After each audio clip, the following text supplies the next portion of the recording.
All righty, good evening. The time is 6 o'clock, and this is the August 18th, 2022 meeting of the Planning and Zoning Commission. Our first order of business is to call the meeting into session. We will recess into our standard work session. These are items 2 and 3, where we'll review the cases, and then we'll reconvene around 6:30. So with that, I will convene into our work session at 6:01.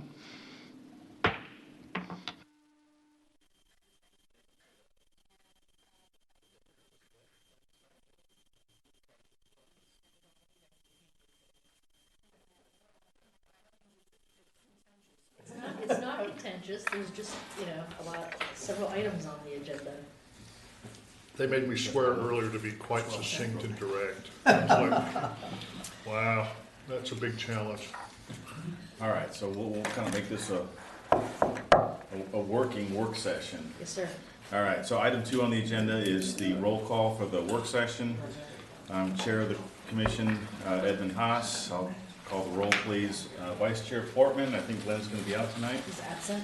All right, and commission member Sue Blankenship. Present. Cindy Bishop. He's absent. Okay, Freddie Garrett. Here. Ed Marr, not yet. Not yet. And Jim Walker. Present. Okay, so with that, I'm going to turn the work session over to staff. Matt Steer, Mary Crone Boswell, and Mary, would you lead the call of staff and the session, the items? Yes, sir.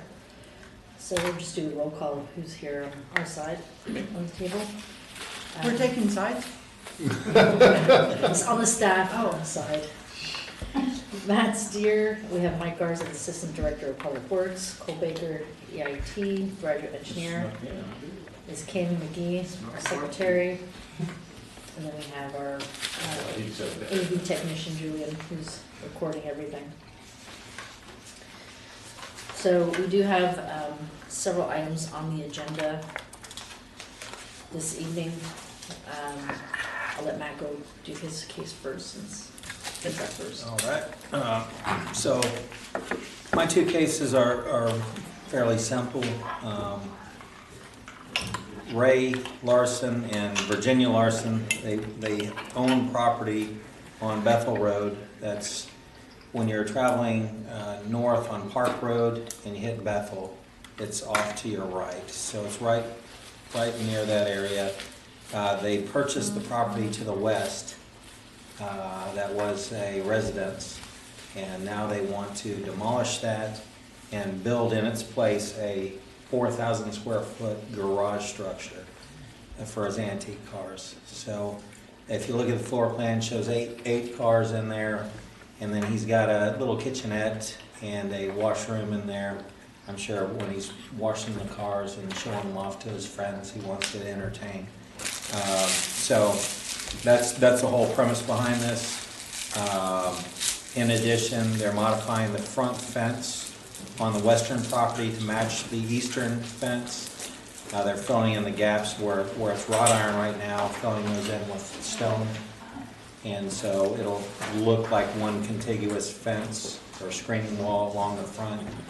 And so then also they're removing the privacy fence that separates the two properties. They're combining those into one lot. Are they replatting? They are replatting. So that leads into the next case. If you guys have any questions on that first one. I still like just a question in regards to like the restroom areas, things like that, the kitchenette. Still, I was a little, it's always a little fuzzy with, so with the garage structure, what's the requirements for that? Well, so typically a garage a detached accessory building would not have any plumbing. So they are asking for that with this PD because it's 4,000 square feet in size. And it's just a minor component. We're recommending approval of that. Thank you. Yeah. And the kitchenette it won't have a range. So in the future, if you're thinking, oh, maybe they'll convert it to have a bedroom in there, and then no. Okay, perfect. They won't be allowed to do that. It won't be a dwelling unit. If it came through the process, though, could it be amended as an accessory building? They would have to come back through the process to make it into another dwelling unit. How would you know? They would have to pull building permits. Well, no, they just renovated inside. How would you know? Well, we wouldn't know unless it was called to our attention. But typically, when you renovate, you pull permits, electrical permit for the walls and things like that. So- Right. so When the they did. carports go up, and then everyone will see it. That's a. Yeah. In theory, Carport. to make it legal, they would pull permits and then we would know and that would flag us and then we'd say, no, you need to come back through the process. That was my concern, I guess I was alluding to, but yeah, I Yes. guess. Changing use. Yeah. We sent out notices to surrounding property owners and overall it was pretty much in favor. We did have one concern about the construction, just the view of the construction. And so they requested a screening fence to block their view. Like a So- temporary screening fence? Yeah, like a temporary sort of screening construction fence. So that was really the only concern. Everything else was pretty much in favor and the property owner to the west, property owner to the east were both complimentary of the Larsons and the way they kept their current property. So So if you're on Bethel and you're looking north, which house is getting demolished? the one on the left. The Mediterranean style, with the yellow stucco? No, it's even to the left of that. Oh, so it's, okay. So it's okay. an old house that was built in the 40s. Right, that old rock house, and that's why you're saying they're gonna confirm the fencing, the wall. Yeah, they're going to fill that in with stone. But if you've got a garage that big and, you got some people over there, you don't want them to have to go into the house to the restroom. It Right, makes sense they'd have, yeah. Okay. That and makes sense in your head. It does, it does, it's part of the It's man a long cave rules. Long walk back to the main house. So the companion request is the plat where they're combining the two lots. Or one is an existing lot that they're replatting and then they're combining in the property that hasn't been platted. So, any questions on that? No? Okay. We lost our form. He's Eddie, can you hear us in I there? was sneaking a few extra bites. Okay. Okay. Okay, so item 9 on the agenda is a public hearing for Victory Coppell. So this is, if you recall, a couple years ago where Dave & Buster's was looking to put in their headquarters. That Yeah. never happened. So now the ownership, Beltline Properties, has come back with a concept plan for the entire 16 acres.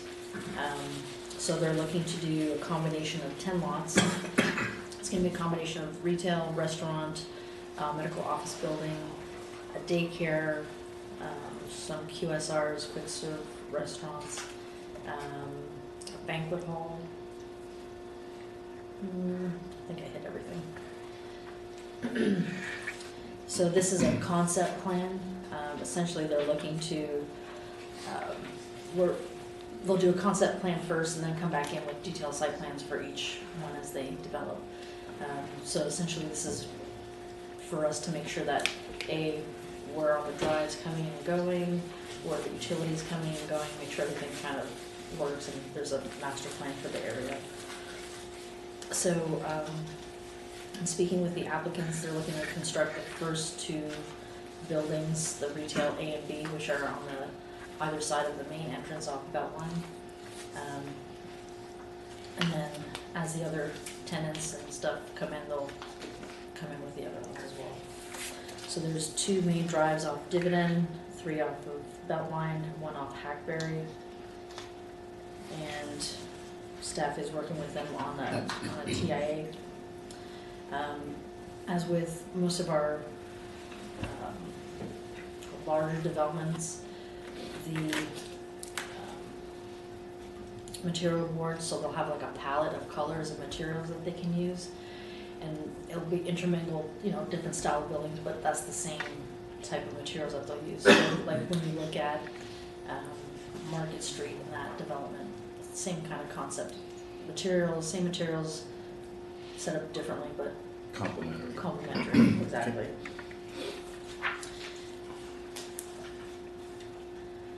So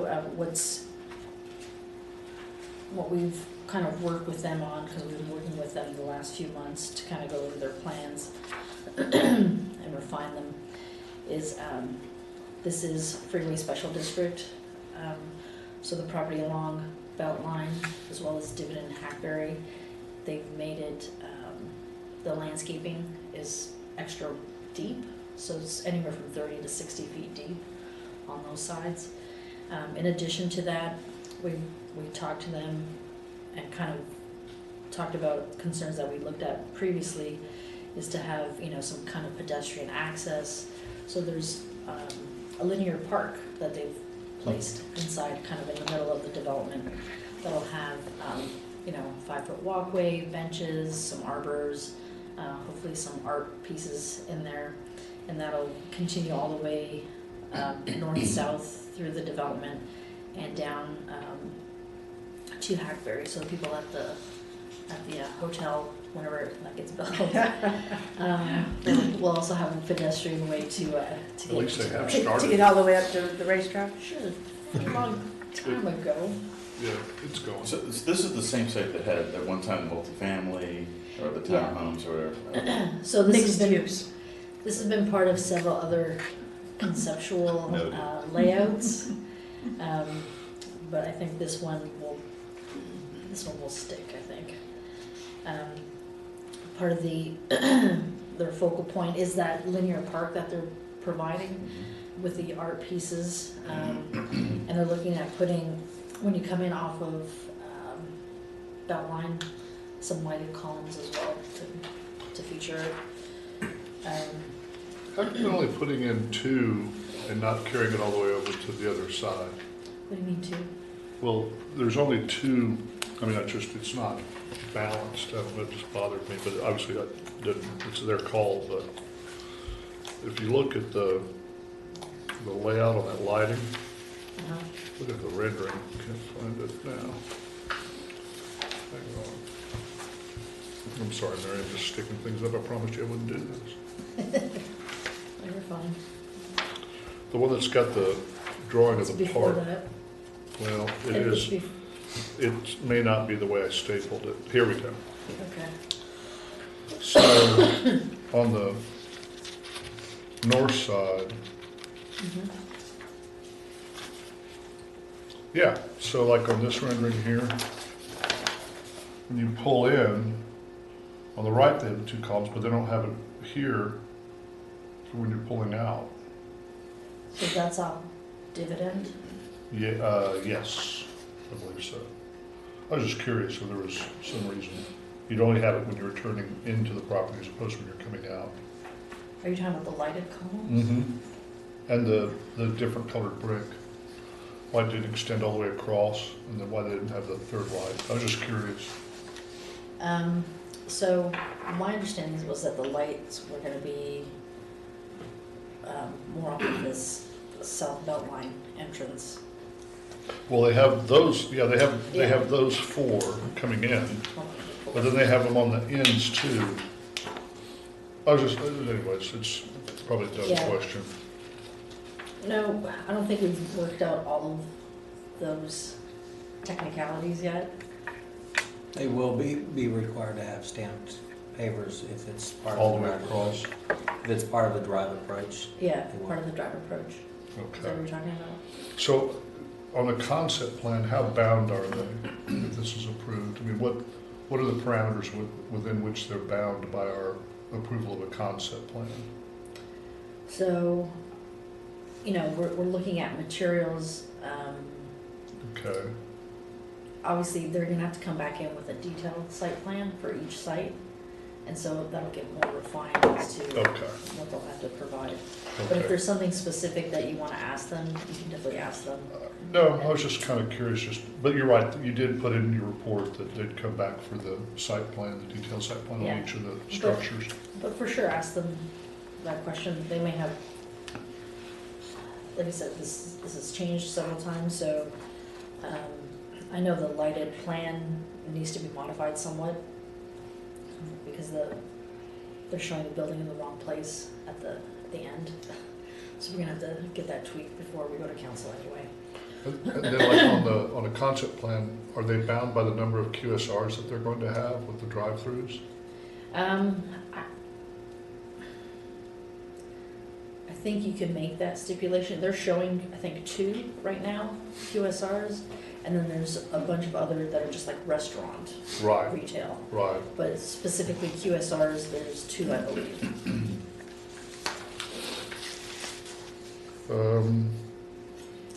It's like the 3. second, I think. Well, yeah, there's 3. Because there's the one in the middle, and then there's the 2 on the end.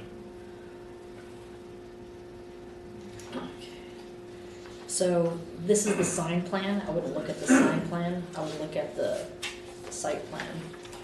Because the site plan identifies, that's the sign plan. Oh, okay.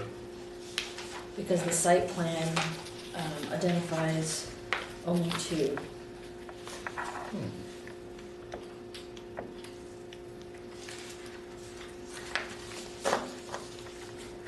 Be your first. Well, it's got that on every one of these drawings. It's got the same layout. So with the, Here's the site plan. Yeah, it's got the 3 QSRs. Well, no, I take that back. You're right. This end one, they're just showing as retail restaurant. yeah, so pad site 2 and pad site 5 are QSRs. And then like 1, 3, 4, 10 are retail restaurant. Mm-hmm. Okay, thank you. Has staff's reviewed the TIA? So staff has reviewed the TIA, they have made some comments. I'll let Cole has any further. They're still working on it. In Beltline Road, is the section assumed as 4 northbound lanes or 3? It's 3 northbound lanes. Okay. I mean, I thought the ultimate in that area was gonna be, Just at the intersection at 635, oh, okay, you know. up to Hackberry? Up to probably close to Hackberry. Okay. And I see 1 decel, okay. I guess the question I have a couple questions. With regards to materials, are they somewhat similar in nature to the hotel, or is it totally different? To be honest, I didn't I'm look just, at the hotel. because that was when it first came through, that was kind of the whole big deal, and so now, I'm seeing like, other than the one driveway off Hackberry, no connection to the hotel. Not that it's a requirement, but I mean, folks in the hotel and you want them over here in the retail, Right, so there's a sidewalk that they're putting in, right here. Yeah, and Got it, got it. this linear park, they could Got easily it. connect that in. Yeah, perfect, good, okay, because we did talk to them, because we mentioned it last time. perfect. But I don't know what the Spring Hill Suites. I don't remember that one being as adventurous as some of the ones across the street with the color schemes and that sort of thing. That was done. That was so before long me. ago. I don't remember either. The yellows and, you know, Yeah, true, and all that stuff with all the color schemes. Seemed like, I thought it was kind of a little bit more basic, because we were talking about the David Buster's kind of conforming, or at least aesthetically being somewhat pleasing. Compatible. Overall, compatible, thank you. Yes, that was the word I was looking at. okay. You said you had 2 questions. There was the hotel and the materials and then the TIA. So if there is an issue with the TIA, then they'll capture that in the, Before council. okay. Who's doing the TIA? The engineer. They're a traffic engineer. Darmash? Yeah. Okay. HLA. Okay. Sorry, I'm just going to talk about that. So they are asking for some PD conditions for the signs, which staff is okay with, based on the size of the complex. So weirdly enough, I do have a quick question for you guys. On the traffic study, how did they do the traffic counts? Was it before construction started? So they took into account what the traffic numbers were before construction. Well, actually, before COVID. Yeah, because we had Okay. numbers from pre-COVID and they Okay. adjusted based off of that. I just thought maybe if they were doing it now, that it's one lane of traffic in each direction. Yeah. Yeah. So we did send out notices, we didn't get any responses. There's a list of conditions which I'll read during the presentation. The next item, do you have any more questions? I have some traffic questions, but I'm gonna trust staff. I'm just thinking about reductions, internal reductions and stuff like that. They're in line, nothing that cause any alarm or concern. The biggest thing is the signal, where the traffic signal Okay. is gonna be located or possibly be located. Is it offset or something from? Well, the original, they proposed it to be on the two private driveways at that main median opening. And we prefer not to have a signal at all on that line, but if we're gonna have one, we prefer Hackberry to have a full intersection there at Hackberry. And then whose responsibility is it gonna be for signal coordination? It'll be us. Okay. And on the PD conditions, when we say to allow a banquet hall, is that because there's some other prohibition against a banquet hall? It's not listed there specifically. Oh, I see, okay. So just to kind of make sure it's in there, there's no real question. Sure, okay. The next item is essentially the preliminary plat for Victory Coppell. And that's just, lay out the proposed lots, lot lines, fire lanes, where any easements will go. It's a preliminary plat, it won't get filed at the county or anything. This is just more for us to have internally, make sure they're lining up with what we have. It may change when they come in and final plat it slightly, but we know that it's gonna possibly change a little bit. Anything on timing of this development happening generally? So the two lots on either side of the main entrance is what my discussion with them was. They were gonna build that first. And then he's already in discussion with various people on the other lots. So I'm not sure if he has anyone like signed, but he definitely has people interested. The next item is Park West 3 Commerce Center. So this is at the corner of Southwestern and Belt Line. This is a straight site plan, so it's not a PD or anything. Essentially, they meet all the requirements of the site plan process. They're looking at, currently it's 3 separate lots. So the next item is a replat of this as well. But they're looking to put 3 office warehouse buildings on here, all facing Southwestern, the other smaller one on at the corner of Southwestern and Beltline. So they're ranging between 109,000 square feet, 94,000 square feet, and the other one's smaller, 24,000 or so square feet. It'll all back up truck docks to the south.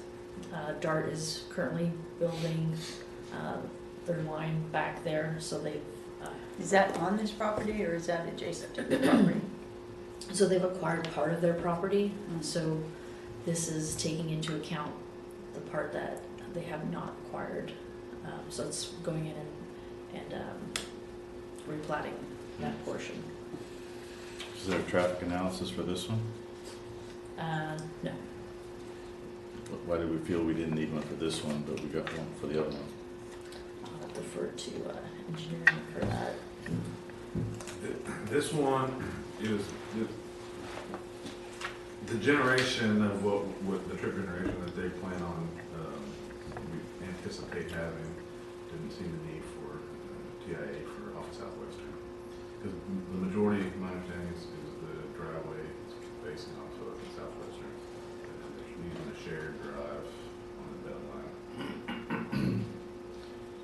there's gonna be a lot of trucks, right? Right. So, any improvements along Southwestern to address that? If anything, it'd be a decel turn lane into the driveways, but it's something we can ask for without the TIA. With the school being right across the street. Well, if they started using the exit onto Beltline, I mean, they'd be pulling those trucks out right It's a right south of the turn. signal, right? Yeah, and it's right where the dart, Mm-hmm. the dart rail, Underneath the it's dart. right underneath the bridge of the dart Mhm. crossing.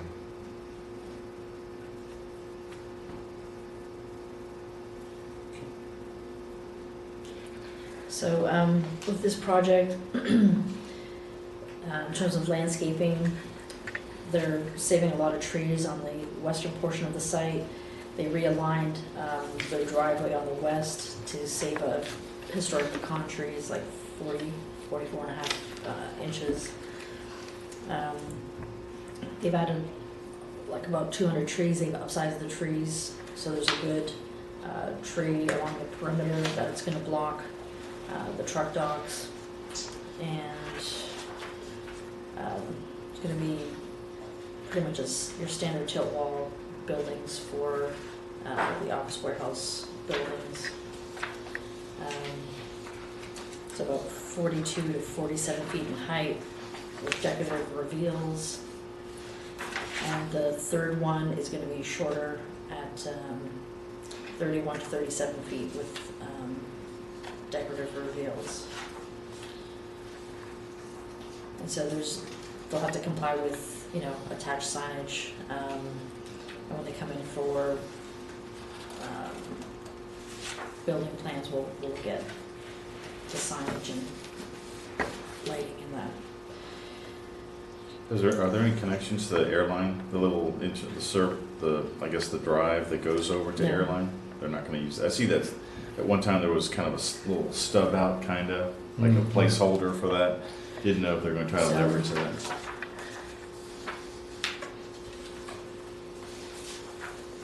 Where, can I see the, So this goes into airline, so it all lines up. no, because the dark goes right there. So, yeah, so that's what I was gonna go next. Dart's probably prohibiting any kind of access through there. Yeah, so they're not even connecting like further, closer to the belt line where it's raised. They're not even doing a connection there. Okay. So like I said, the next item 12 is the Can I, plat. one more question real Yes, quick? sir. I've never seen that many notices of lease pendants. Is that all in relation to the eminent domain that Dart's To Dart. bringing? Mhm. Okay, all right, Yeah, okay. Thank you, I'm sorry. no, you're good. That's a lot of lease pendants, so. Yeah. So we've been working with them for several months because of the whole Dart thing. The next item is plat, essentially creating 2 lots other than 3 with all the property that they currently own. And then item 13, we're moving along to East Beltline Road. So this is a very rectangular, so it's pretty narrow, 320 feet wide by about 1,470 feet deep. Zone light industrial is in between other light industrial, east and west of it. South of Beltline Road, that is actually Cypress Waters. To the north is the Dart rail line. So they're looking to do 2 light industrial buildings, one behind the other. Truck docks facing to the east. And, let's see here. So this is also just a straight site plan. With this site, they're taking down, all the trees that are on the site. They're coming back and actually replacing with 4-inch caliber trees and putting in about 230 trees. So they will exceed our landscaping requirements. Heavily treed along the eastern perimeter, which will provide some screening for the truck docks as well. And essentially the building types is your standard tilt wall buildings with accents and reveals. Okay. And then item 14. Is that detention basin for remediation? Is that why they're putting that in? Cool. That's because it's draining onto the adjacent property. The existing drainage pattern is the drainage all runs across those properties, and eventually it goes into the dark right away and crosses underneath the dark into through a culvert into the creek on the other side. So it's just to maintain the existing flows. Okay, thank you very much. And then item 14 is the plat for this property. It's never been platted. So it's just essentially creating a lot and block, platting the fire lanes and any other easements required. That's it for the items on the agenda. In terms of update from City Council, at last City Council, we approved the ordinance for Blackberry Farms. And then Matt presented the Old Town mixed use zoning case that's next to where Let It Shine is going in. Hmm. So that was approved as well at City Council. Also going to pass out the consolidated six answers to the 6 questions. And thank you for all your hard work on this. Makes a big difference. That's it. That's it. Eddie? Okay, well, with that, time is 6:32. I'll adjourn the work session and 5-minute break. Fine with me, Bob. Okay. So, did everybody give you answers?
All righty, the time is 6:38, and the commission is now reconvening into general session.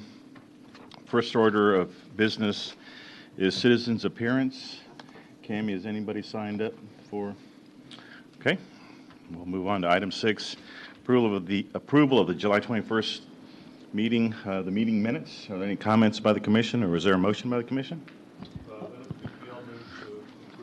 Okay, we have a motion by Commissioner Walker. Is there a second? I second. Second, Commissioner Guerra. Cammie, would you call the roll, please? Please respond by saying aye or nay as I call your name. Commissioner Blankenship. Aye. Commissioner Guerra. Aye. Chairman Haas. Aye. Commissioner Walker. Aye. All approved, none opposed, motion carries. Kind of a short list there, isn't it? Oof. All righty, item 7 this evening is a public hearing. That's PD-181R3-SF-12, the Larson Residence and Garage. This is to consider approval of plan development, PD 181R3-SF-12, the Larson Residence, Bethel Road Estates Edition, Lot 1R, Block 1, a zoning change request from commercial, retail, and plan development, 181, Revision 2, Single Family 2, Plan Development 181, Revision Number 3, Single Family 12, to allow the detailed site plan for an existing single-family residence with a 300 square foot addition and the construction of a 4,000 square foot detached garage, modification to the front yard fence located at located on 2.065 acres of land, located on the north side of West Bethel Road, approximately 325 feet east of Hearthstone Lane, at the request of Raymond and Virginia Larson, being represented by Greg Franca. We have a staff report by Matt Steer. Matt? Mr. Chairman, Commissioners, good evening. This is item number 7. It's located on the north of the Reserve subdivision where Park Road intersects Bethel. In January 2000, City Council approved a request to change the zoning from commercial to Plan Development 181 SF12 to allow the development of 2 residential lots on 3.2 acres of property.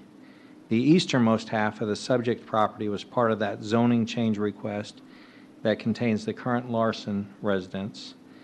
The western half of the subject property before you this evening has a residence and is considered a legal non-conforming because it predates the zoning on the property, which is commercial and retail.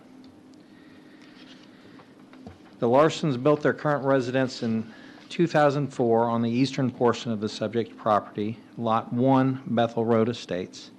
They purchased the western portion of the subject property, and that's property not yet platted, in June of 2018. They're proposing to combine the 2 properties into one lot and then remove the privacy fence currently separating the 2 properties, demolish the home from the western portion, and build a 4,000 square foot, 30-foot high accessory garage structure in its place. A 300 square foot addition is also planned on the front of the eastern residence, and a sidewalk to connect the residence to the garage, and a new driveway for access. The portion of the driveway on the south side of the structure will be constructed of grasscrete, which will be better for the survival of a 35-inch oak tree. The existing fence in the front yard is proposed to be modified from iron to a solid stone to match the existing fence on the eastern portion of the property. And then at various sections, the fence will be stepped back to align with the existing fence to the west and the new pedestrian gate area proposed to be added along Bethel Road. A driveway gate will be rebuilt at the existing driveway, and this will be set back 21.5 feet from the front property line, which will allow enough room for a vehicle to pull off the road and wait while the gate opens into the site. The west property is represented in this tree survey, and there are 10 specimen trees on the properties, ranging in size from 24 inches to 36 caliper inches. All trees on the entire site are proposed to be preserved. The floor plan shows it's an accessory structure that will be used for the storage of antique cars owned by the applicant. A small washroom and kitchenette with a refrigerator, microwave, and sink are proposed within the structure and are listed as a condition of the PD. Typically, an accessory structure is not allowed to have plumbing. That's the reason why it's incorporated in the PD. The proposed structures will match the existing home in material and architectural style. There are different options that are being shown, all of which are acceptable and are recommended by staff. The first option is cement plaster to match the existing home. Then they show a decorative gate door on the east elevation. And then the alternatives, they show the different south elevations. The alternates show more stone on the south elevation, stone in combination with the cement plaster. And then the garage doors have been added to the south elevation, and then they're also shown on the east elevations.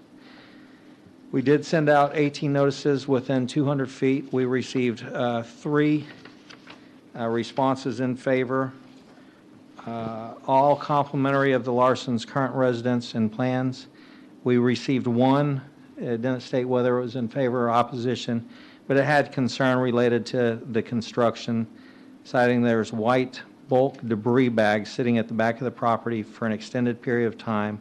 And I've talked to the applicant about that, and those are actually the stone, those contain the stone that will be used for the brick, or for the stone wall.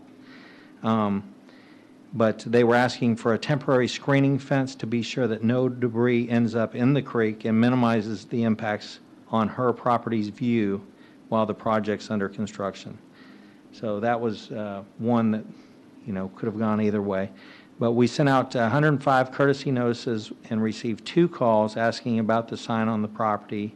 And one of those responded with an email stating that it will be a beautiful structure and that he was in favor of the request. So, all in all, staff's recommending approval of this request, subject to the following conditions. There may be additional comments at the time of building permit. Building permit shall be required for all proposed building, structured, paving, fences, and walls. To allow a washroom with a kitchenette in the proposed accessory garage structure. To allow an accessory building height to be 30 foot as opposed to the maximum 12 foot required in the zoning ordinance. To allow an option of either cement, plaster, or stone on the accessory building to match the existing home. To allow the stone screening wall in the front yard as previously permitted on the eastern half of the subject's property. And number 7's been added since the staff report went out, and that's to allow grasscrete as an acceptable material for the driveway south of the structure. And we've asked the applicant to add that as a PD condition on the site plan. That concludes my remarks. I'll be happy to answer any questions. The applicant is in the audience as well. Okay, very good. Thank you, Matt. With regards to the comment regarding a screen during construction, do you believe that's necessary? It's not required. It's not required, but what is staff's opinion on it? I haven't been out there to see the views from the adjacent properties, so I haven't witnessed it. But I imagine you could ask the applicant, what the view's like back there. Okay, thank you. Any other questions of staff by the commission? It's the homes that are on the north side of the property that are looking through their backyard? Yes, so this concern was raised by the neighbor off of Brock, which is north of the creek.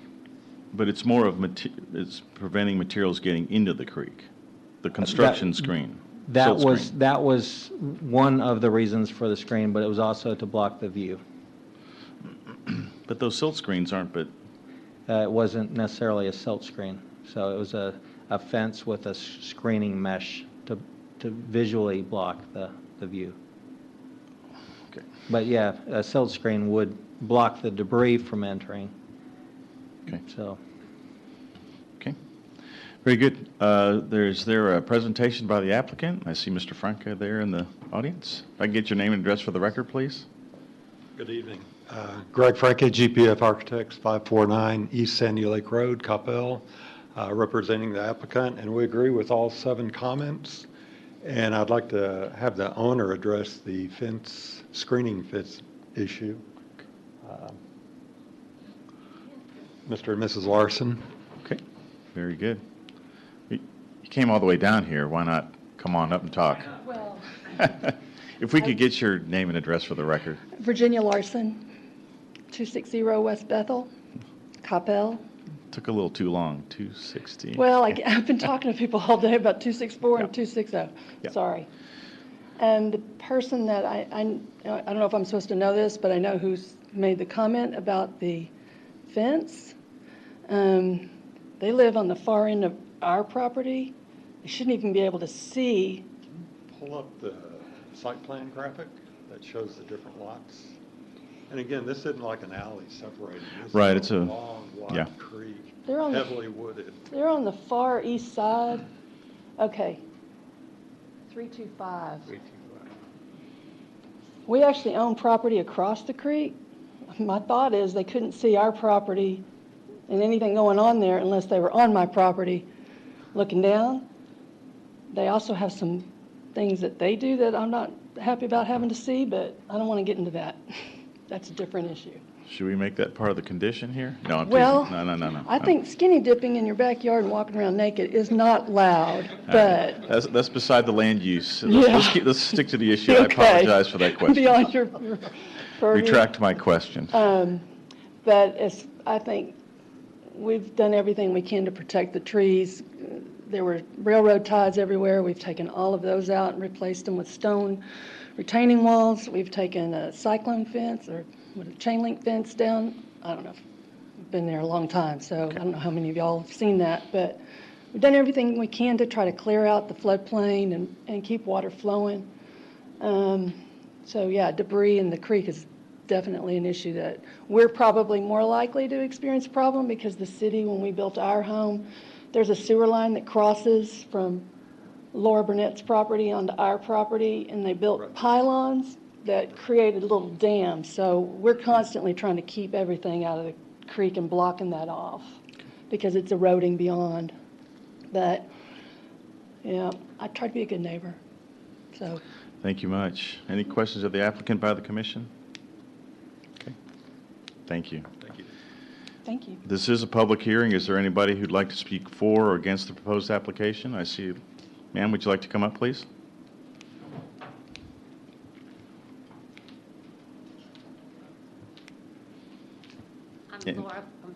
I'm Laura Barnett. I live at 329 Brock, directly across the street or creek from them. And really, they've been just stellar neighbors, and they have never done, I've been there since before their home was built, and there's never been any debris in the creek, even when they built their big house. So I don't see the need for it personally, but, and I don't mind, their view, they've done nothing but improve it since they bought that property. As a matter of fact, I invite them over to my house so they can look at it more because it's so pretty now. So, but I definitely think whatever they're doing is fine, and they've always been great about making sure nothing goes into the creek. Okay. Thank you for that. Is there anybody else who'd like to speak on the proposed application? Seeing none, I'll close the public hearing. Any discussion by the commission? Matt? So just to be clear, during construction, a silt fence would be required for the construction? But the other... Correct. Gotcha. Okay. Any questions of staff? Any other discussion? I think this whole application looks like a great deal in my mind. I don't have any concerns with it, but any other discussion? I'll make a motion then that we approve case number PD-181 R3-SF-12 with the conditions as stated. Is there a second? Wait, before you, there was a seventh, The grass there it creek? is. Yes, the Grass-Crete. Okay. That includes number 7. Yes, I'm sorry. Good catch, Sue. Including item 7 as stated by staff. So there's a motion by Commissioner Haas. Is there a second? I second. Okay, second by Commissioner Guerra. Cammie, would you call the roll, please? Please respond by saying aye or nay as I call your name. Commissioner Blankenship, Aye. Commissioner Guerra, Aye. Chairman Haas, Aye. and Commissioner Walker. All approved, none opposed, motion carries. Very good. Thank you very much.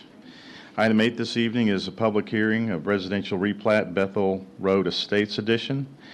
This is a public hearing to consider approval of residential replat on Bethel Road Estates Edition 1, Lot 1R, Block 1, being a replat combining two properties into one containing 2.065 acres of land located on the north side of West Bethel Road, approximately 325 feet east of Hearthstone Lane, at the request of Raymond and Virginia Larson, being represented by Britton and Crawford LLC. We have a staff report by Matt Steer. Matt? Mr. Chairman, Commissioners, the Larsons built their current residence in 2004 on the eastern portion of the subject property, which was Lot 1, Block 1, Bethel Road Estates. They purchased the western portion of the subject property, and that's property not yet platted.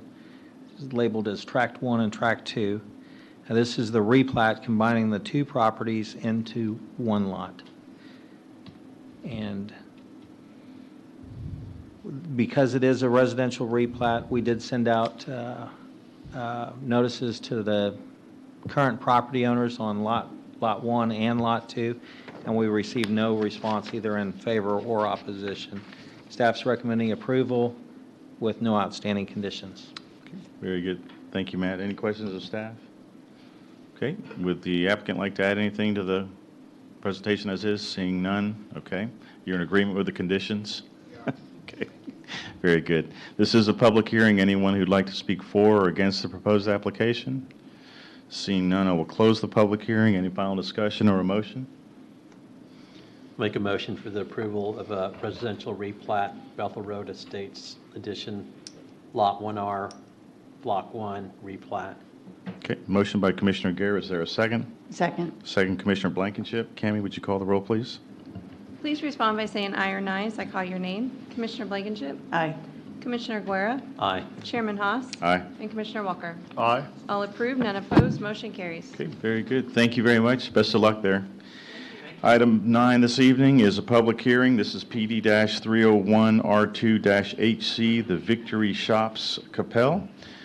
This is to consider approval of PD 301R2-HC, Victory Shops Coppell, a zoning change request from Plan Development 301R-HC to PD 301R2-HC to revise the concept PD for the overall development of the site and to allow the combination of retail, restaurants, office, and medical office and banquet center, daycare, and bank on approximately 10 lots on 16.766 acres of property located on the southeast corner of Beltline Road and Dividend Drive at the request of Beltline Properties, being represented by Kirkman Engineering.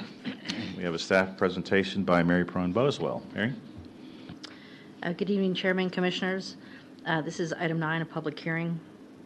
This is one of the few properties located on the east side of Beltline Road, just north of I-635, that is in Coppell. The eastern perimeter of the site is the city limit line between the city of Coppell and the city of Dallas, or Cypress Waters Development.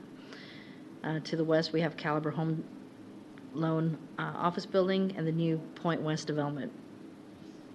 For the last decade or so, this property has been intermingled with other surrounding sites conceptually, such as the Quick Trip, multifamily request, but has not had any plans or change in zoning approved until 2020, when Dave & Buster's came forward with a proposal to build their headquarters on a 6-acre portion of the property, but those plans did fall through. Spring Hill Suites Hotel was approved at the southern end of the site along Hackberry Road.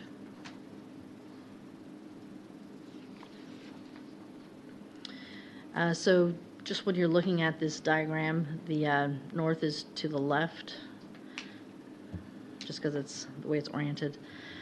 So this 16.76 acre tract stretches along the east side of Beltline Road from Dividend to Hackberry.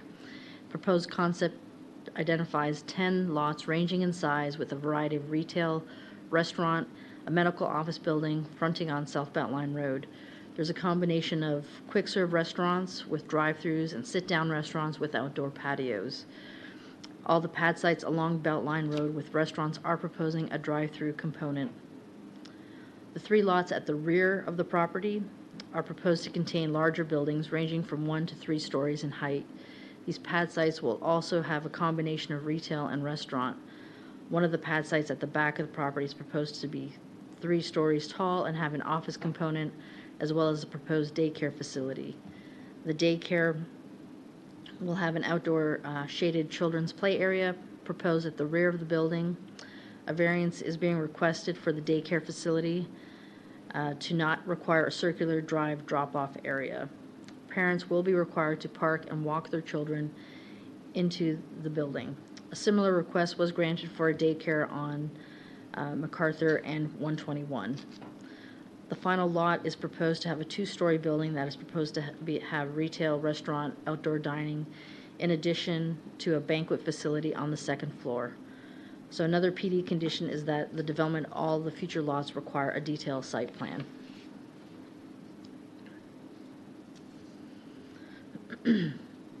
So parking for this site was calculated per lot. According to the concept plan, they are meeting their parking requirements. A requirement for the HC district is that no more than 50% of the parking be located in the front yard. This site is constrained by the fact that it has 3 frontages. The applicant has provided a very generous landscape buffer along the street frontages, as well as a linear park area in the center of this site. Staff supports this front yard parking request. In terms of access, there are 2 driveway entrances proposed for this site along Dividend Drive, 1 along Hackberry, and 3 along South Beltline Road. The main entrance will be mid-block on South Beltline Road. Staff did require a traffic impact analysis for this site. There will be 2 deceleration lanes proposed at 2 of the 3 South Beltline entrances, as well as a right turn lane from South Beltline Road onto Dividend Drive. So staff is working with the applicant on the TIA requirements.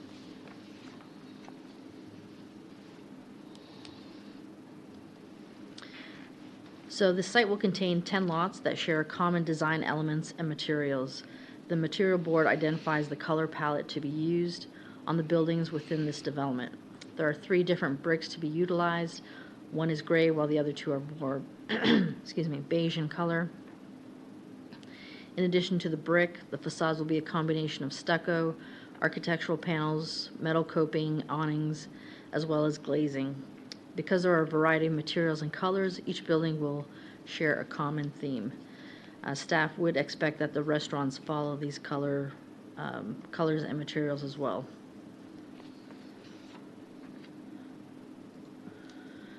So what we're looking at here are retail buildings A and B that front on South Beltline Road mid-block and will line the main entrance onto the site. The developer has indicated that these 2 buildings will be the first to be constructed.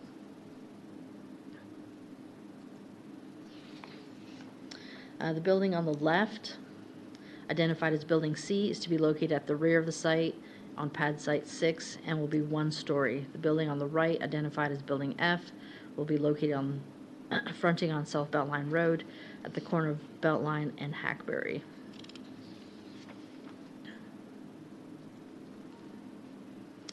This building is proposed to be a medical office building fronting on South Beltline Road, closer to Hackberry.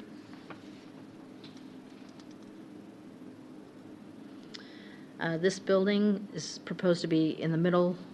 Is proposed to be the middle building located at the rear of the property.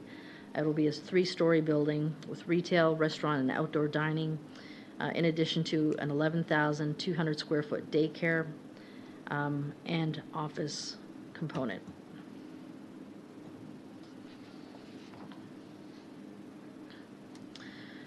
In terms of landscaping, the landscape buffer on South Beltline Road has been enhanced and will range from 30 to 60 feet in depth and 30 feet along Dividend and Hackberry. Overstory trees will be placed in this landscape buffer along with a variety of plants, shrubs, ground cover, placed in a meandering landscape bedded area. The same design is proposed to extend along Dividend Drive frontage. Additional overstory trees are proposed along the remaining perimeter and parking areas of each lot.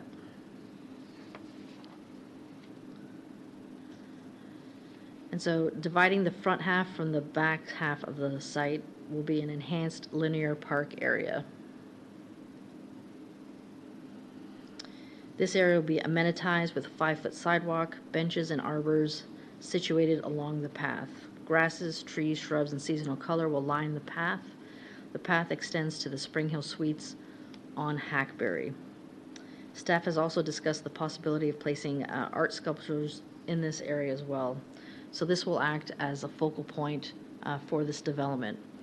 In addition to having some lighted columns along the main drive off Beltline Road, as illustrated on the images to the right.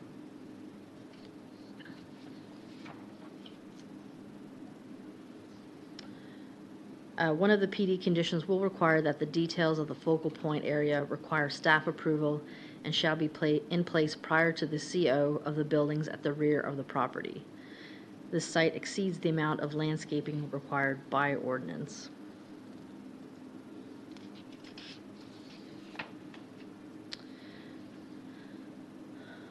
So this plan calls out the different signs proposed on the site.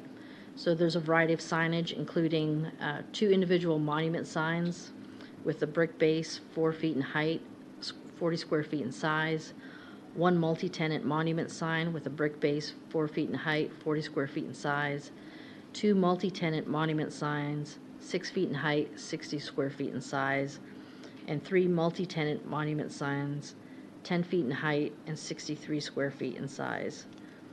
Although no specific wall signs were presented with this submittal, they will most likely be adding wall signs onto the buildings, and the applicant understands that all attached signage will need to comply with the ordinance requirements. Staff is in favor of the proposed signs, especially since it's on a major thoroughfare.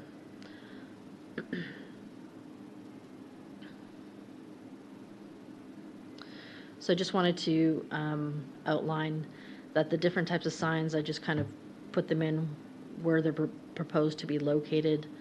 So the 10-foot tall signs will be at both at the corner of Dividend, Hackberry, and in the center main entryway. And then you've got a couple single-tenant signs, and then a couple shorter multi-tenant signs.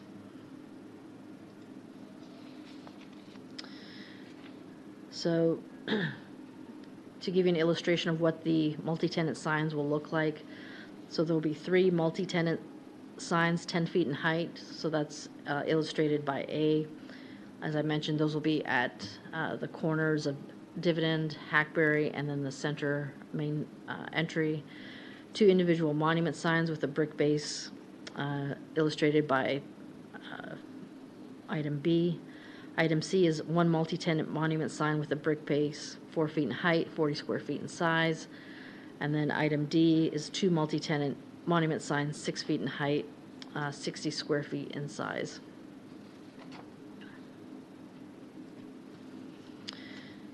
So we did mail out notices, 8 within 200 feet, an additional 2 within 800 feet. We received no responses.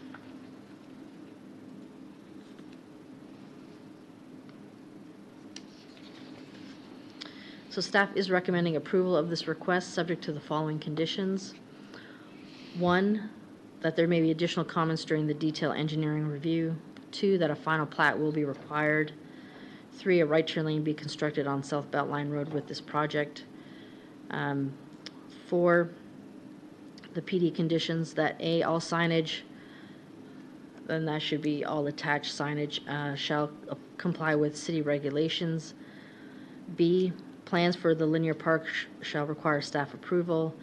C, the focal point artwork shall require staff approval and shall be in place prior to the issuance of a CO for the buildings at the rear of the property. D, a POA shall be required prior to the filing of the final plat.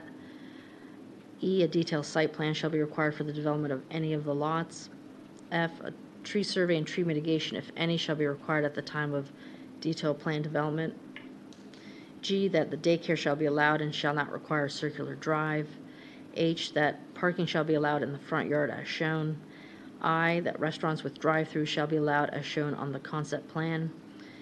J, to allow the monument signs as presented. And K, to allow a banquet hall. That is the end of my presentation. I know the applicant is here as well to answer any questions. Okay, very good. Thank you, Mary. Question, if any of the land uses changes, none of the, let's say all the plan stays the same, but any of the uses change, is that an administrative approval, or does that have to come through the process, or how does that work? So in terms of, when you say uses change, like retail encompasses a large Yeah, maybe there's one of variety. the other retail goes to another medical office building, or, just some change. Is that done administratively, or would that have to come through? I think it depends on what it is. Like if it went to a medical, we'd have to look and make sure that, because it does require a higher level of parking, so we'd have to make sure that would work. Okay, very good. And then they would come forward with a detailed site plan anyway, and so we would do that amendment at that time. Okay, very good. Any questions of staff by the commission? Ready? I did have one in regards to the linear park. Just, I guess, what's the width of that park, and then like expected uses? Who's going to use that park? Just out of curiosity. I don't know the width off the top of my head, but the idea was that it would provide, a walkway for people to walk. If people that were there wanted to enjoy maybe sitting at the bench or sitting outside, or even the employees, offering them some place to go and sit outside of, their place of work, and just provide like a safe transition between the front and the back areas as well. And there is a connection from the hotel on Hackberry, so there's a walkway for those people to be able to access the site as well. Thank you. Is there any concern there, Freddie? I think just what I saw from the illustrations, the way the bench was situated, the east to west, facing the sun, not facing the sun, but that was, I guess, my concern. It's just, in knowing the width of the park, is it really going to be used by the customers or the work staff in that area? We're just curious. I'm sure they can expand on that, so thank you. Thank you there, Freddie. Any other questions of staff? Okay, is the applicant here to present the case? You drew the short straw. Could you get your name and address for the record, please? How you doing? Bobby Mendoza, 2911 Turtle Creek, Dallas, Texas. I'm here representing the applicant on the zoning case. Is there anything you'd like to add to the No, I believe presentation? Mary covered pretty much everything. We're basically showing a combination of, restaurant, retail, office uses there. The idea of the park is to have people in the offices and the restaurants that are kind of coming, that will kind of transition between the front and the back of the retail, to have somewhere to just kind of a walkability, kind of softer greenscaped area, rather than, what we see around Dallas everywhere with concrete. So that's really the concept behind it. We got to further detail that out and work with staff on being able to get to where we're going to land final. So it's a very high level concept plan at this point for that piece of it. Outside of that, we've been working diligently with staff for several months, and we feel like we've come to a pretty great development here, and looking forward to moving forward. Here to answer any questions. Thank you very much. Had a question in the pre-session regarding the materials selected for the site, and there's your neighbor, the future hotel. Was there any review of those materials just to kind of create some kind of cohesiveness, that kind of stuff? To be honest, I cannot verify that there was. I don't know that I've seen any elevations for the hotel. If we need to kind of blend a few, we're open to that, but we're trying to create a very modern look for the development, and trying to stay with a tone that fits within the city. So we're open to some items, but we feel like we've really honed in on a pretty good, solid design there. I had asked in pre-session regarding the TIA, and I'm comfortable with staff in the review of the TIA and their recommendations, as part of the detailed site plan, so I'm comfortable there. Any questions of the applicant? Freddie, fire away. Another, I guess, question in regards to the daycare. Just a little concerned with not having the circular drive, just the amount of parking spots and the activity in that development. Just what was the reasoning behind that, not having the circular drive? Yeah, can we go to the site plan? First, the daycare that is going to be occupying the space does not require a drive-through drop-off. The way their operations are set up is it's a park, get off, drop your kid off, check them in. They go back through the secured entry, and then they leave. So the operations of the daycare, they do not want the circular drive because they don't want kids to just get off and go. They've got to go through a check-in process, as I mentioned. Secondly, a lot of the drop-offs and those things will happen at really off times that we see, and as you can see, we really planned it to be within the bottom level of an office building here, so it could blend with the way the hours of that's going to work. So and then also a lot of the retail is not going to be open that early in the morning. So we feel like we've provided the adequate amount of parking along the rear and the side there to be able to get the customers in. They'll also have some dedicated spaces for themselves as well. Question on that. I understand in the morning, but in the afternoon when people are picking up their kids and it is busy, how's that going to be addressed? Yeah, again, I think it'll be addressed through having dedicated spaces for that daycare center so that they can have those people in and out and be able to do it. They do an array of different ages, right? And they do an after-school program that will even be a little bit later. So I would have to get back to you guys on a little bit further about how the pickup really works and that prime time. But the way we see it is that a lot of the rear spaces back there will be utilized mainly for the daycare, so that they can pick up the kids and park and get in and out of the facility. Sue, do you have a question there? No? Okay. Mary, the daycare, those parking requirements would have been incorporated into the overall scheme. Okay, so I'm comfortable there. Okay.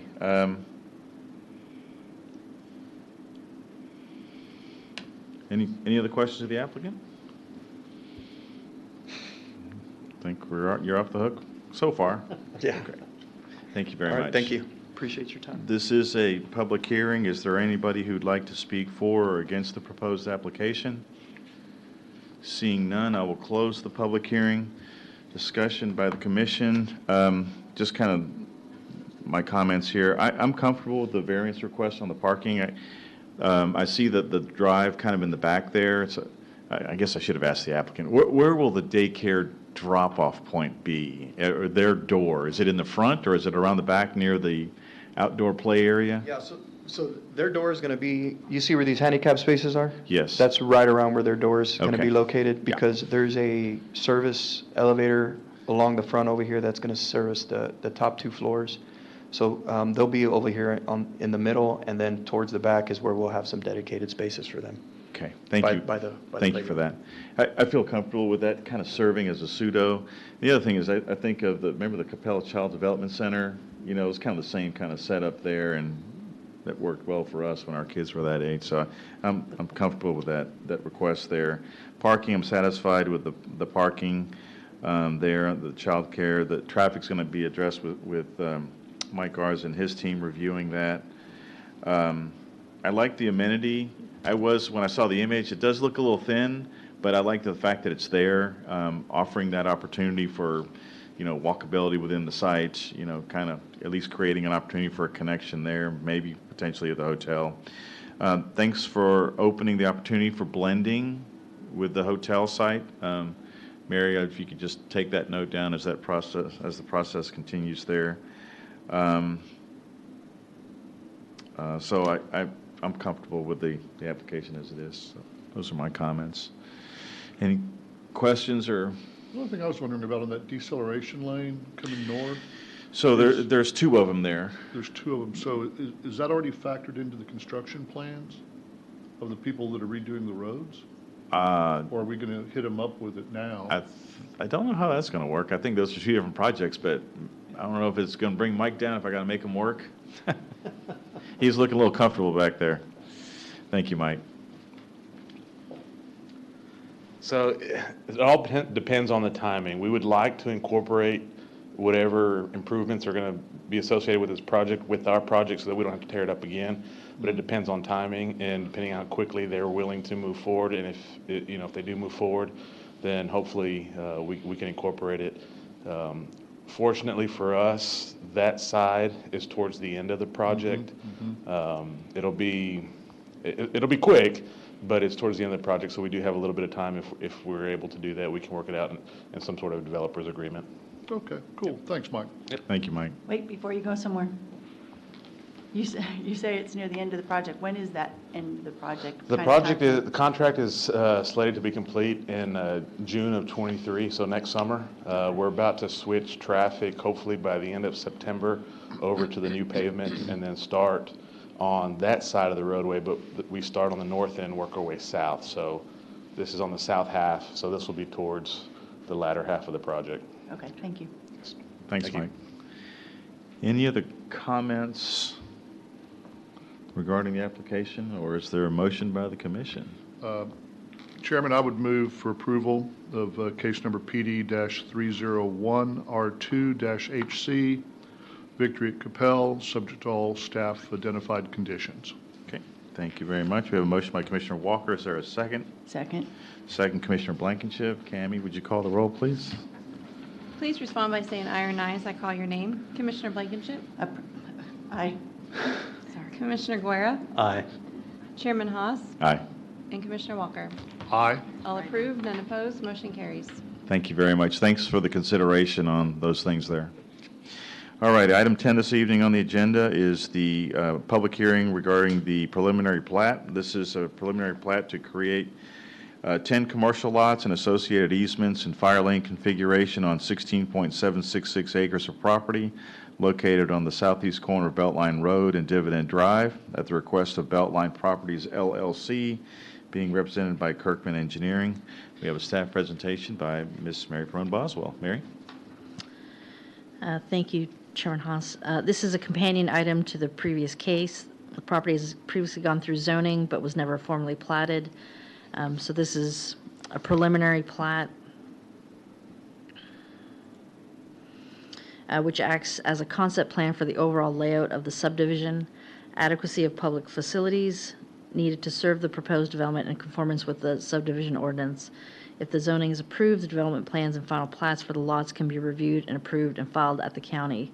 So this preliminary plat will not get filed at the county. This is a companion item to the concept plan for Victory at Coppell, identifying 10 lots varying in size, proposed for a variety of uses. And as stated, the lots sizes may change slightly depending on when the plans are finalized.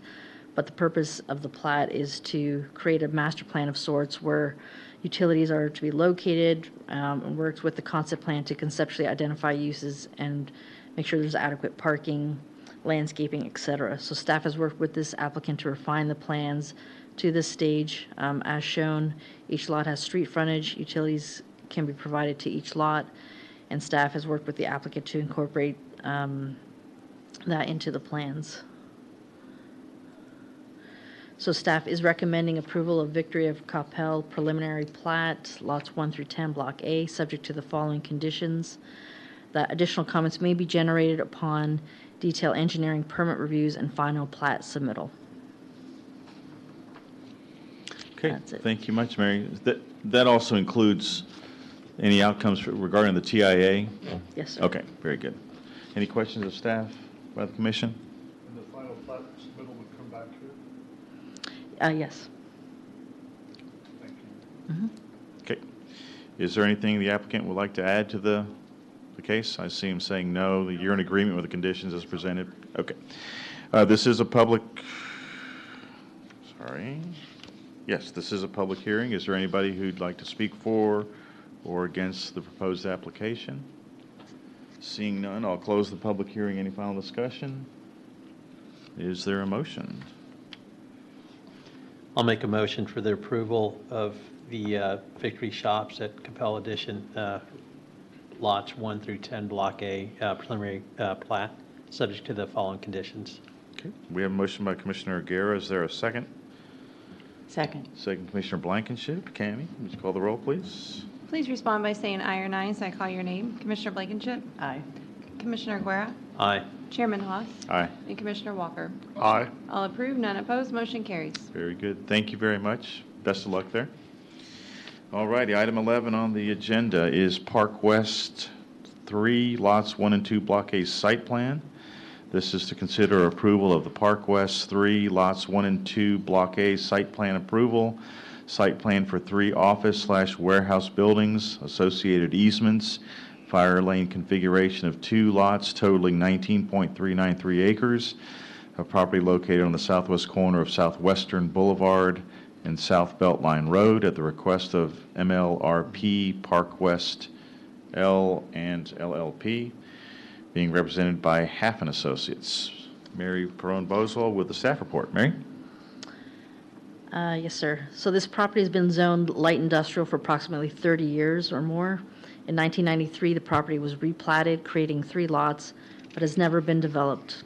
DART has since acquired a portion of the original plat for the Silver Line passenger rail service that is currently under construction. That portion is noted as the future DART right-of-way and DART parcels. So the property is zoned light industrial, has other light industrial zone properties to the west and south, and the DART rail line to the south and west. This is one of the last remaining light industrial zone pieces of property in the city. The site is somewhat rectangular in shape, with the east being narrower than the remainder, and the west end curving up from the south for the DART right-of-way. The property is also in the process of being replatted from 3 lots into 2 to accommodate the 3 proposed office warehouse buildings. So 2 larger office warehouse buildings are proposed to be constructed on Lot 1, side by side, fronting Southwestern Boulevard. The 3rd building is to be constructed on Lot 2, which sits at the corner of Southwestern Boulevard and South Beltline Road. Building 1 on Lot 1 is proposed to be 109,240 square feet, while Building 2, also on Lot 1, is proposed to be 94,740 square feet. Truck docks are located on the south side of the building, facing the future DART right-of-way. A screening wall will be constructed on the west side of the truck court on Building 1 to provide screening of the truck court. Lot 1 will have 286 parking spots for cars exceeding the 254 required. The additional parking spaces provide flexibility for additional office space that can be provided if necessary. Parking spaces have been located close to the building to preserve as much of the existing trees and green space as possible. Building 3, located on Lot 2, is proposed to be 24,608 square feet, again with truck docks located on the south side of the building, facing the future DART right-of-way. A screening wall will be constructed on the east side of the truck court of that building to provide screening of the truck court. It will have 49 parking spaces for cars exceeding the 32 required, again providing flexibility for additional office space that can be provided if necessary. So as designed, the landscape plan is compliant with the regulations of the landscape ordinance. The site is exceeding the minimum and providing approximately 25% landscaping and planting over 200 trees. In addition, all proposed trees will be upgraded to a 4-inch caliper. A combination of overstory trees and some ornamental trees are being provided adjacent to the entire perimeter of this site, in addition to extra trees along the rear of the property, which will help screen both the truck dot areas as well as the DART rail line. The eastern perimeter trees will aid in screening of the truck docks. Additional trees are also being provided in the parking islands between the 2 buildings. The parking areas and drive aisle were reconfigured from the original proposal to preserve a large historic 44.5-inch caliber pecan tree. There we go. They are preserving some other large specimen pecan and live oak trees as well in that large green space to the west.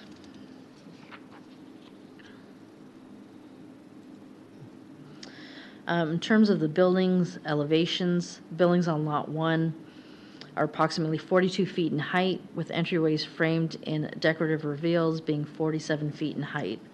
The buildings will be made of tilt wall, will have a storefront facade, and with a steel frame canopy over the entry doors. The north, east, and western facades of the building will have windows to break up the length, as well as additional articulation meeting the ordinance requirements. Signage for the site will need to meet ordinance requirements. So Building 2, essentially the same format, 47 feet in height. The size is slightly smaller at 94,740 square feet.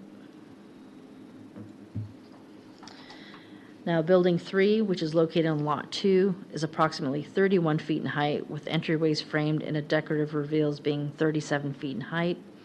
The building will also be made of tilt wall and will have a storefront facade with steel frame canopy over the entry doors. The north, east, and western facades of the building have additional windows to break up the length as well as additional articulation. This acts to soften the building's appearance, making the building appear more like an office building versus an industrial building. Signage for the site will need to meet ordinance requirements.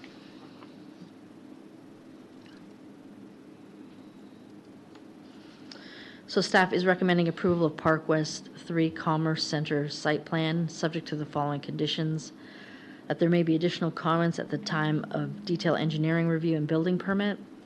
2, that signage shall comply with the sign ordinance and generally be consistent in terms of style, placement, and size. 3, that the submission of the location and type of lighting facility, security lighting, screening, and glare shades will be required at the time of building permit to ensure compliance with glare and lighting ordinance. That is the end of my presentation.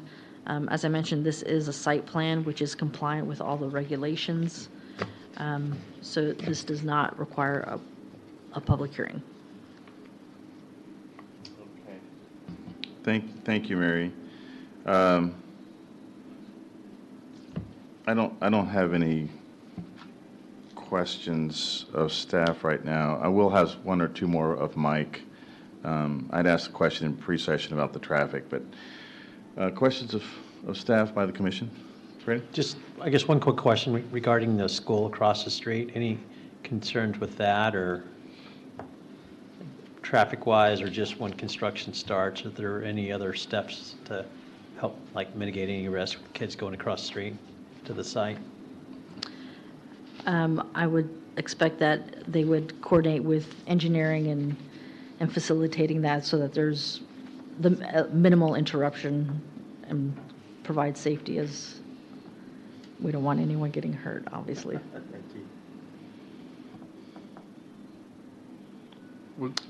Was there a monument sign proposed as part of this when you talk about the signage?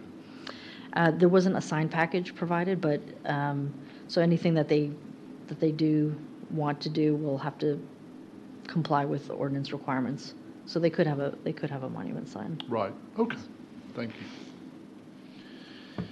Okay, is the applicant here to present the case?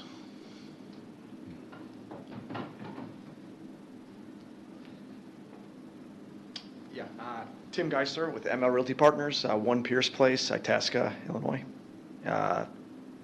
So basically, these are identical buildings. This is a third phase of our project. We've done phase 1 and phase 2 that were done probably 8 to 10 years ago, and we've been waiting patiently for DART to do their land acquisition. That is finalized now, so we're coming through with these basically identical buildings to the other buildings we have. If there was any monument sign, we do have a very small monument sign at the corner of Freeport and Southwestern there, I think, and it would be something similar to that if we do one. But it would only be an identification sign for the park, not for any tenants. Okay, so y'all's buildings extend all the way through to where like that model car Correct. businesses? Yep. Okay. These are identical buildings to those, just carrying the same thing all the way through. Okay, With thank the you. exception of the eastern building has a little bit more glass to it, a little bit more articulation to it, so. Thank you for that. Can you pull up the site plan, Mary? So with regards to distribution and trucking, what percentage do you see will be using Beltline? I mean, folks entering and exiting Beltline. I think you'll see trucks entering Beltline, but I would say most of I'm sorry, not entering Beltline, because that's going to be a right-in, right-out only. So Southwestern trucks would likely come in on, and then you'd see a lot of people exiting to Beltline. Yeah. So I'll have a question for Mike here in just a minute, but I'm a little concerned. So Southwestern is basically a 3-lane section, 1 lane in each direction, flared at Denton Tap, Beltline for channelized movement. But let's see, we got about 200 and some odd thousand square feet. So that's about, if my memory serves, with trip gen, it's about 140 peak hour trips for the site. Outbound about 112. I'm just a little concerned about the trip generation of the proposed site and maybe some mitigation at Beltline Denton Tap, only because, I mean, it's going to be heavily used. And that's why I'm just kind of asking the general question. I see traffic is going to be a little thick there, so that means they're going to use that drive coming out. They're going to go out the back, and they're going to use that exit drive to go southbound. Luckily, it's right in, right out. But I'm just thinking about the operations of it all together. Do you have any concern about it? I'm asking the applicant here. Yeah, not too much. I mean, these are not heavily trucked buildings. These are, shallow bay buildings. These are not your 300-foot deep, either rear loads or, 400, 500-foot deep cross. So they're single unit? So these are small. I mean, these can break up into 4 tenants per building. And actually building 1 and 2, I think we have maybe 3 tenants there. But they're not huge users. They're not big truck volume guys either.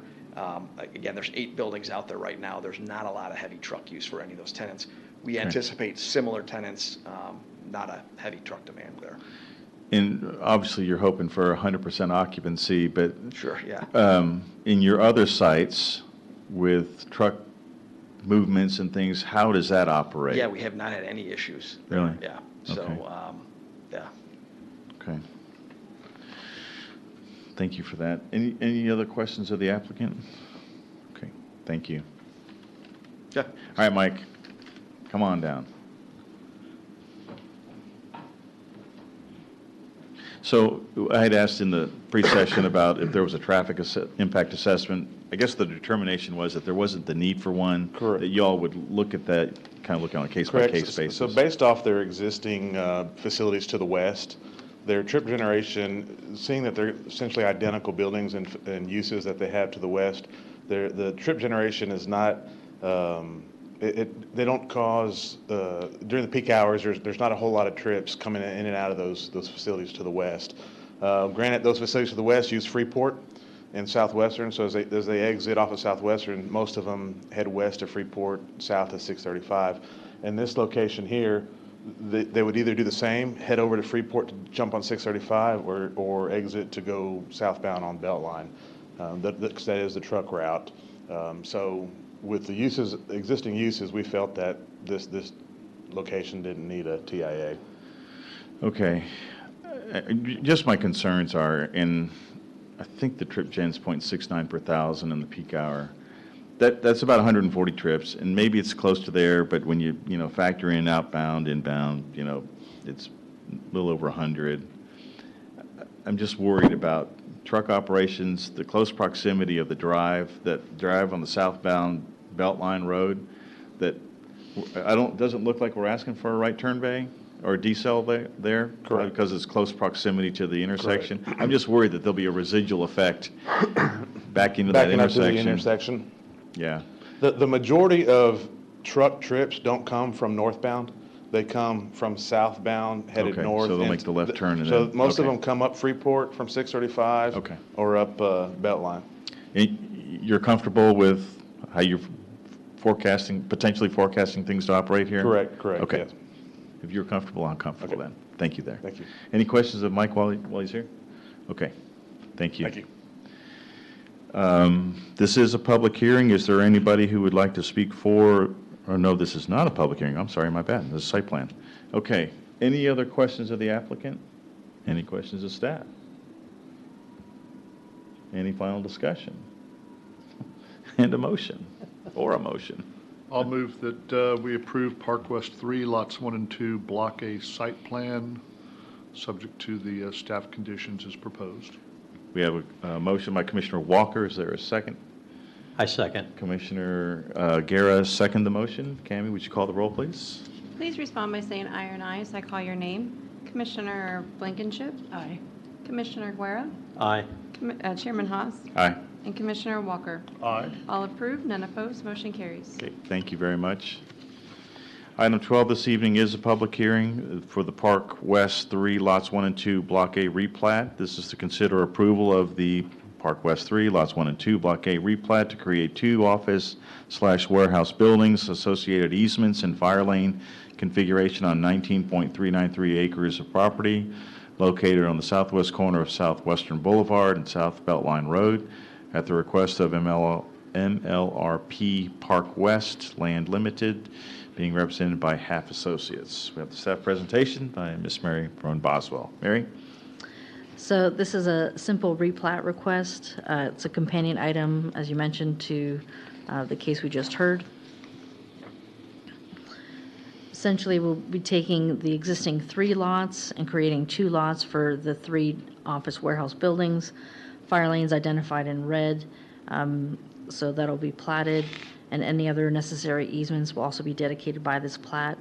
Also notated on the plat is the future DART right-of-way parcels. So staff is recommending approval of Park West 3 Commerce Center Edition lots 1 and 2, Block A, replat subject to the following conditions. 1, that additional comments may be generated upon detailed engineering permit reviews. Okay, very good. Thank you, Mary. Any questions of staff? Okay, would the applicant like to add anything to the presentation? You're in agreement with the conditions? He's in agreement. Okay, very good. This is a public hearing. Anybody desiring to speak for or against the proposed application? Okay, seeing none, I'll close the public hearing. Any final discussion or a motion? Make a motion for the approval of Park West 3 Commerce Center Edition, lots 1 and 2, Block A, replat, subject to staff conditions. Okay, we have a motion by Commissioner Guerra. Is there a second? Second. Second by Commissioner Blankenship. Cammie, would you call the roll, please? Please respond by saying aye or nay as I call your name. Commissioner Blankenship. Aye. Commissioner Guerra. Aye. Chairman Haas. Aye. And Commissioner Walker. Aye. All approved, none opposed, motion carries. Thank you very much. Best of luck there. Okay, item 13, BLP East Beltline, Lot 1, Block A, site plan approval. Consider approval of Park West. Wait a minute. Is this the right one? Are we on item 13? Yes. Okay. Yeah, sorry, my bad. Consider approval of Park West 3, lots 1 and 2, Block A, a replat to create 2 office/warehouse buildings, associated easements and fire lane configuration on 19.393 acres of property located on the southwest corner of Southwestern Boulevard, South Beltline Road at the request of MLRP Park West Land Limited. Didn't I just? Yeah. We're on 14. We're with 13.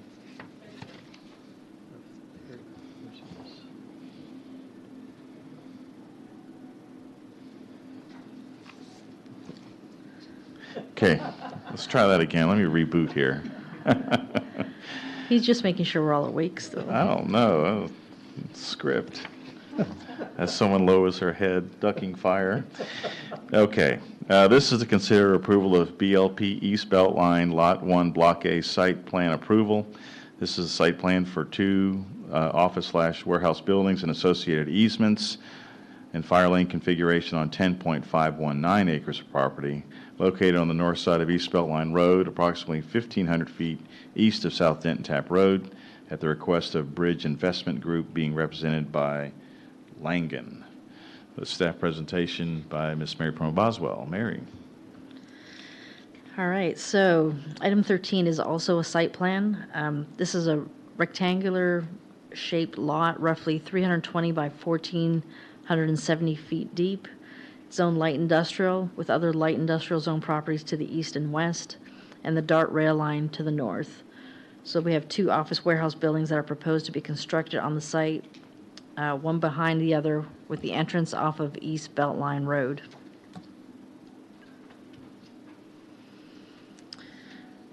So here, the north arrow is pointed to the right, so that just for your orientation. The first building closest to the street is proposed to be 51,576 square feet, and the second building will be located behind the first, proposed to be 74,568 square feet. Truck docks for both buildings will be located on the east side of the buildings. A detention basin is proposed to be located at the northern end of the property, adjacent to the DART tracks. The site will have 163 parking spots for cars in addition to the truck docks, and a fire lane loops the site, which is identified in red. So you got your buildings in blue, fire lane in red, the detention basin to the north.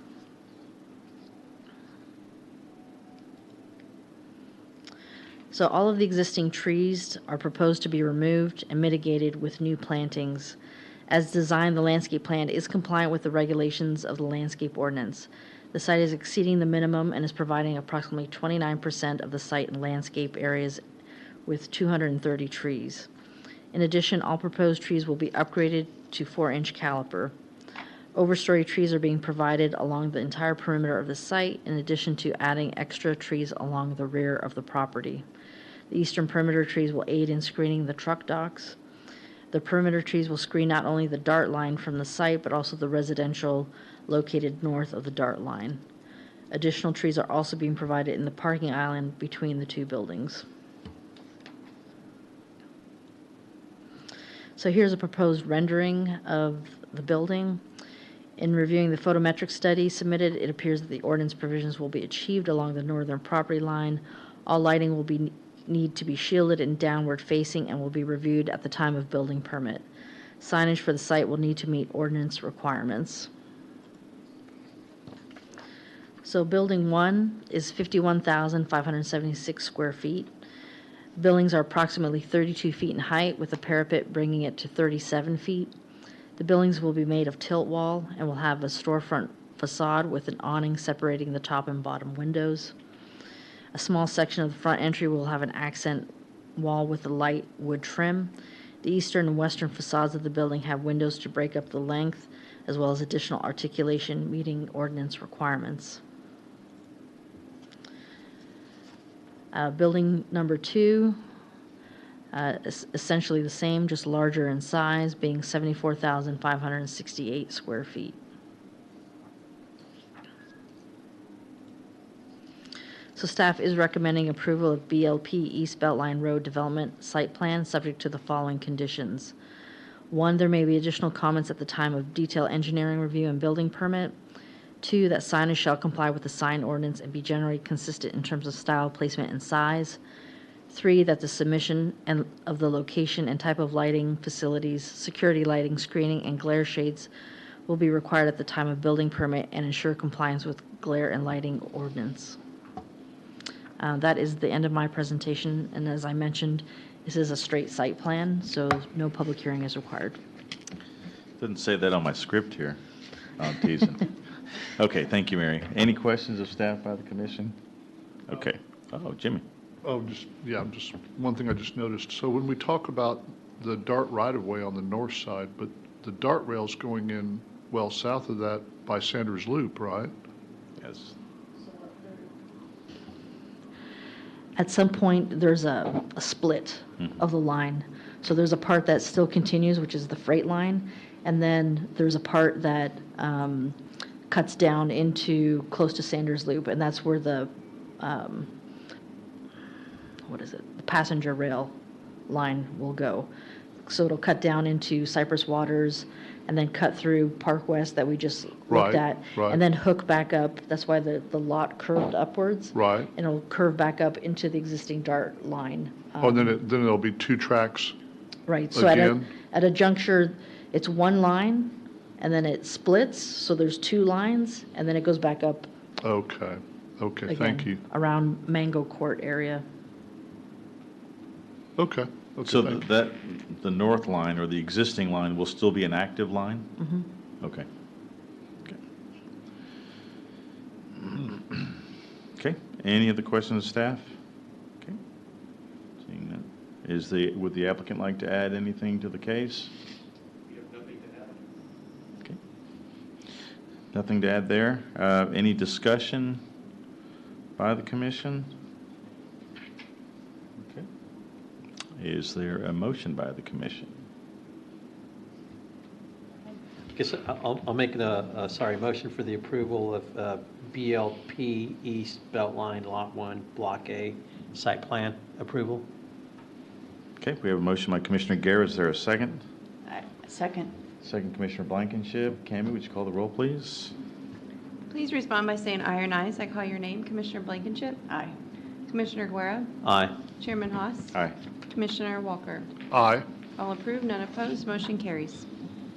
All righty. Item 14 is to consider approval of BLP East Beltline Addition Lot 1 Block A minor plat, a minor plat to create one lot and associated easements and fire lane configuration on 10.519 acres of property located on the north side of East Beltline Road, approximately 1,500 feet east of South Denton Tap Road at the request of Bridge Investment Group represented by Langen. Mary, with the staff report. So again, this is a companion item to the case we just heard. So it's a simple plat request. So they're looking at platting this property, which has never been platted, providing two office buildings. There's a dart line to the north, Beltline Road to the south. So basically, we'll create one lot, dedicate the associated easements and fire lanes. So here we have the fire lanes outlined in red. So staff is recommending approval of the minor plat with the following conditions. One, that there may be additional comments generated upon detailed engineering permit review. And that's the end of my presentation. Okay, thank you, Mary. Any questions of staff? Of the commission? Okay, would the applicant like to add anything to the case? Seeing nodding head no's. Tough crowd tonight. Okay, very good. Any final discussion about the commission? Okay, is there a motion? Mr. Chairman, I'll move approval of item 14, the BLP East Beltline Road Development Addition minor plat Lot 1 Block A, subject to the identified conditions, staff conditions. Okay, we have a motion by Commissioner Walker. Is there a second? I second. Second, Commissioner Guerra. Cammie, would you call the roll, please? Please respond by saying aye or nay as I call your name. Commissioner Blankenship. Aye. Commissioner Guerra. Aye. Chairman Haas. Aye. And Commissioner Walker. Aye. All approved, none opposed, motion carries. Okay, thank you very much. Best of luck there. Item 15 on the agenda is adjournment. Is there any staff comments? Just that City Council did come up with a new attendance policy, and I'm not sure if you guys got it yet, but we will email it to you so you guys can read it. We'll go over it. at the Anything we next should be meeting. concerned about? Okay. Yeah, Haven't I didn't seen know it if yet. you guys had a chance to see it or not, but if you didn't get it, we can resend it. Okay. It's So- just basically Okay with notifying. that? Yeah, it's excused absences It- for vacations and. Yeah. It just goes over, notifying if you're going to be absent, if you know. If you have so many absences, then it requires, that A we. doctor's note? Doctor's note, Okay. yeah. Okay, very good. Thank you, Mary. All righty, so then item 15 is adjournment. The time is 7:52, and the Planning and Zoning Commission meeting is adjourned.